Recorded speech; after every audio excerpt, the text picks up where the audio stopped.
I'm calling you to be greater. Who? I'm calling you to be set apart.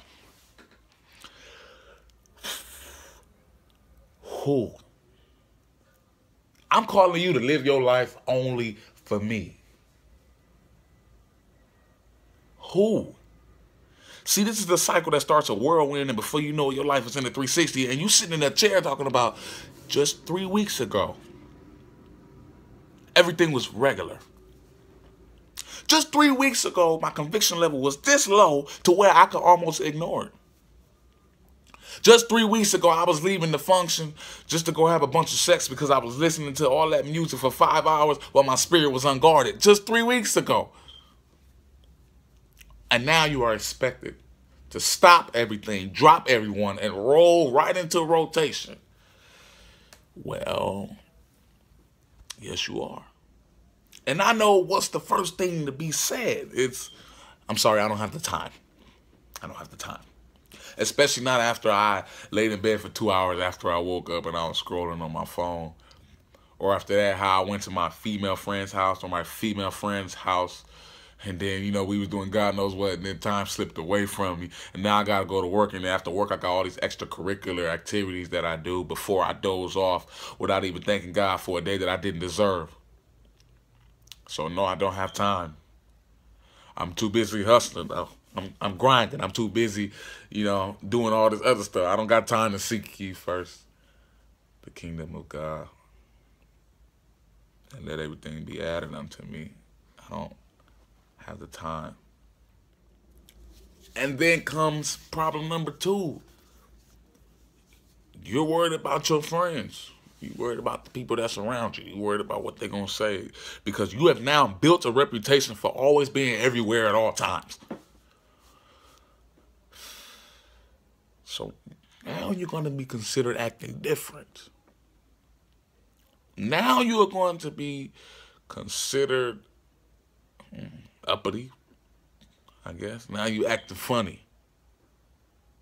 But these your folks, you know, because it should be priority in all the friendships that, you know, your relationship with God is always growing. Or maybe not. And lastly, the greatest of them all, I'm not ready. I still act up with my flesh from time to time. I might think an impure thought every now and then. I might want to go to Vegas and drop a dub on black when I get to roulette. I might slap you in your mouth if you still talking reckless. You know, everybody in the Bible, they was already ready for their assignment. They had it together. Except for Noah, he was drunk. Abraham was too old. Jeremiah and Timothy, they were too young. Rahab was a prostitute. But everybody else had it together.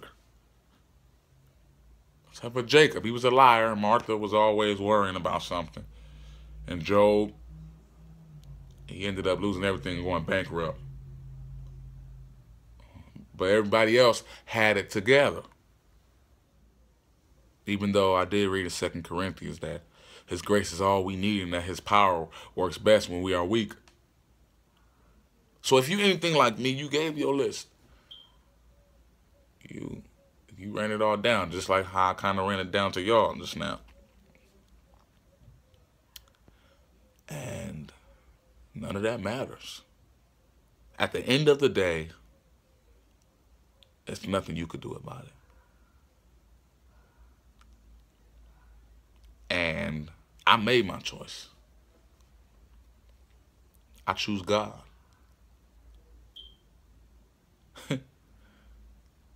I'm calling you out to be greater. You. I'm calling you out to be set apart. You. I'm calling you out to live your life only for me. You. So I made my choice. What's yours gonna be?